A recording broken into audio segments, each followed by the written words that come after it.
जय सदाशिव। आज हम शिव महिमा का गुणगान करते हुए मैंने जो माँ बाराही का चमत्कार देखा है उसके बारे में आप लोगों से साझा करने का प्रयास करूँगा। मैं सन 1991 से 2007 तक माँ बाराही धाम देवीधुरा के पास 6-7 किलोमीटर की दूरी पर राजकीय इंटर कॉलेज धोली गांव में कला अध्यापक के पद पर कार्यरत था। यदा कदा जब भी मन करता तो माँ बाराही के दर्शन करने के लिए देवीधुरा जाता रहता था। देवीधुरा में भी सभी लोग परिचित हो गए थे।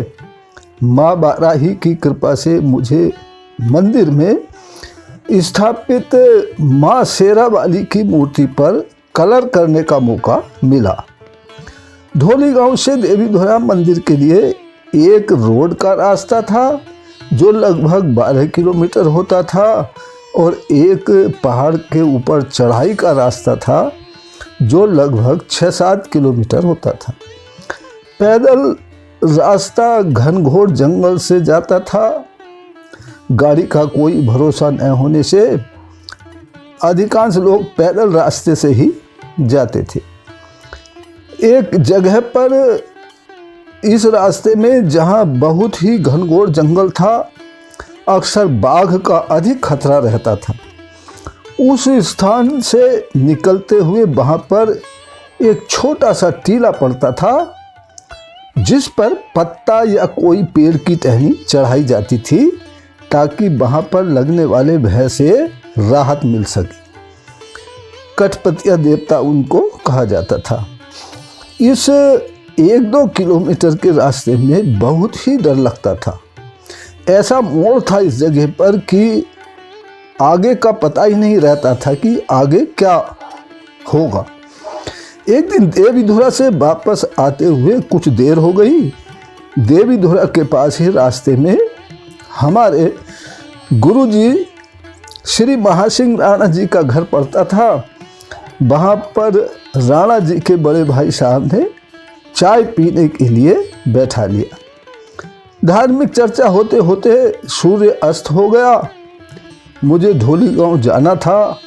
राणा जी ने बहुत मना किया, अंधेरा हो गया है, इस समय जाना ठीक नहीं होगा। मैंने जाना जरूर है, कमरे पर बच्चे अकेले रहेंगे, फ़ोन सुविधा तब नहीं थी। मैंने वहाँ से दौड़ना शुरू कर दिया, यह सोचते हुए कि मैं ज़्यादा अंधेरा होने से पहले उस पाती वाली जगह से निकल जाऊंगा। लेकिन पहाड़ का रास्ता था, कितना दौड़ता, सांस चढ़ गई और घना अंधेरा छाने लगा।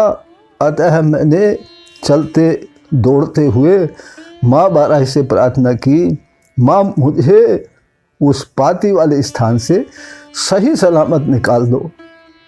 यही प्रार्थना करते करते मैं उस स्थान के नज़दीक पहुंच गया। बड़ा डर लग रहा था। अचानक मुड़ते ही मैंने देखा रास्ते के किनारे पर पहाड़ के ढलान पर 2 महिलाएं, एक बैठी थी दूसरी उनके पीछे खड़ी थी। दोनों मुझे देखकर मुस्कुरा रही थीं। दोनों बहुत सुंदर थीं। एक झलक देखकर मैंने नज़रें हटा ली।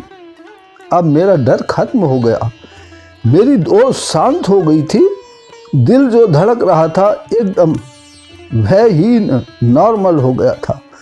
दिमाग में आया अभी तो महिलाएं बैठी हैं। मैं तेज चलकर उस स्थान से फटाफट निकलना चाहता था, लेकिन अब डर समाप्त हो गया था। लगभग 1 किलोमीटर जाकर मुझको ध्यान आया, अरे इतनी देर से यहाँ महिलाएं क्यों बैठी थीं? मैंने माँ को याद किया था, कहीं माँ ही तो नहीं बैठी थी। यह सोचते ही मेरा शरीर में कंपन हो गया। मैंने तो माँ को जय सदाशिव कहा ही नहीं, जबकि मेरी आदत थी रास्ते में जो भी मिलता था सभी को जय सदाशिव कहता था। बड़ा पछतावा हुआ और कदम पीछे मुड़ गए। वापस उसी स्थान पर जाने लगा। माँ के दर्शन और जय सदाशिव करने के लिए।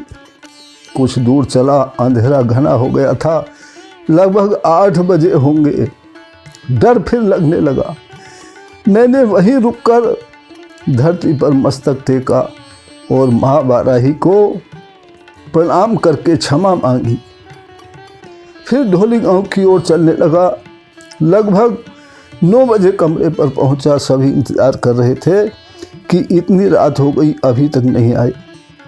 खैर सब कुछ ठीक हो गया, लेकिन मुझे उस समय जय सदाशिव ना कहने का पछतावा आज भी होता है। आज भी बहुत पछताता हूँ। माँ बाराही मुझे क्षमा करे और हम सबको भय मुक्त करे। इसी प्रार्थना के साथ फिर मिलते हैं अगली वीडियो में।